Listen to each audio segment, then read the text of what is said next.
താലൂക്ക് ആശുപത്രിയിൽ ക്യാൻസർ നിർണയ mega medical camp സംഘടിപ്പിച്ചു. MLA ആന്റണി ജോൺ ക്യാമ്പ് ഉദ്ഘാടനം ചെയ്തു. പ്രാരംഭ ലക്ഷണങ്ങൾ ഉള്ളതായി സംശയിക്കുന്ന 350ഓളം ആളുകളെയാണ് ക്യാമ്പിൽ പരിശോധനയ്ക്ക് വിധേയരാക്കിയത്.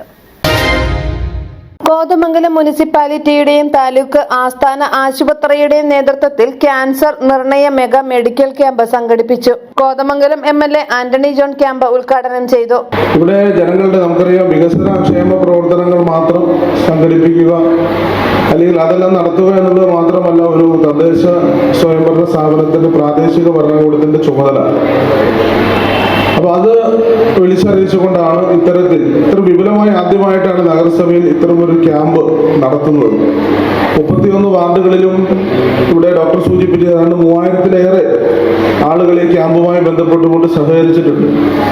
അപ്പൊ നല്ല നിലയിൽ ജനങ്ങൾ ഇങ്ങനെ നഗരസഭയും താലൂക്ക് ആശുപത്രിയും ഇത്തരം ഒരു ആശയം മുന്നോട്ട് വയ്ക്കുമ്പോൾ അതിനോട് സഹകരിക്കാൻ ഈ നഗരസഭയുടെ പരിധിയിൽ ജനങ്ങൾ തയ്യാറായി എന്നുള്ളതിന്റെ തെളിവാണ് ഈ 31 വാർഡുകളിലുമായി ഏതാണ്ട് 3000-ലേറെ ആളുകൾ ഈ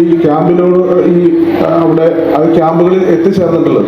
മുനിസിപ്പൽ ചെയർമാൻ ടോമി എബ്രഹാം അധ്യക്ഷത വഹിച്ചു. ചടങ്ങിൽ ആരോഗ്യ standing committee chairman KV Thomas ആമുഖ പ്രഭാഷണം നടത്തി. Municipal vice chairperson Sindhu Ganesan, വികസനകാര്യ standing committee chairman KN Aushad, ആശുപത്രി superintendent doctor Sampaul, health inspector Ajesh PS തുടങ്ങിയവർ സംസാരിച്ചു. കോതമംഗലം മുനിസിപ്പാലിറ്റിയിലെ 31 വാർഡുകളിൽ കഴിഞ്ഞ മാസം വാർഡുതല സ്ക്രീനിംഗ് ക്യാമ്പുകൾ സംഘടിപ്പിച്ചിരുന്നു. ആ ക്യാമ്പുകളിൽ പങ്കെടുത്ത 30 വയസ്സിന് മുകളിൽ പ്രായമുള്ള 3000ഓളം ആളുകളിൽ നിന്ന് പ്രാരംഭ ലക്ഷണങ്ങൾ ഉള്ളതായി സംശയിക്കുന്ന 350ഓളം ആളുകളെയാണ് പരിശോധനയ്ക്ക് വിധേയരാക്കിയത്. മീഡിയ 60 കോതമംഗലം.